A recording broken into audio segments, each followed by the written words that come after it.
أهلا بكم في قناة أنس أوفيس الإخبارية.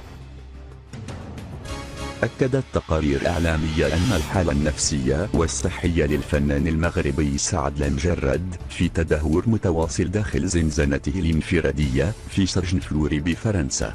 وأكد أحد محامو سعد أنه فقد 3 كيلوغرامات من وزنه، كما أصبح اليأس يسيطر على ملامح وجهه، ولا يستطيع النوم بدون تناول أقراص تساعده على ذلك.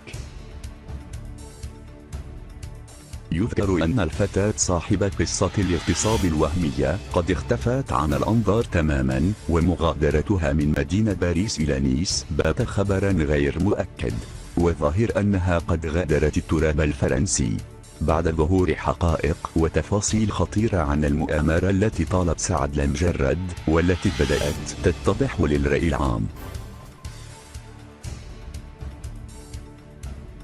لكي تتوصلوا بالأخبار وآخر المستجدات فور نشرها، ما عليكم سوى الضغط على زر المتابعة، تضغطون بعد ذلك على الجرس، إرسال جميع الإشعارات بشأن هذه القناة، ثم حفظ. للمزيد من الأخبار تابعونا على قناة أنس أوفيس، يوتيوب، فيسبوك وتويتر.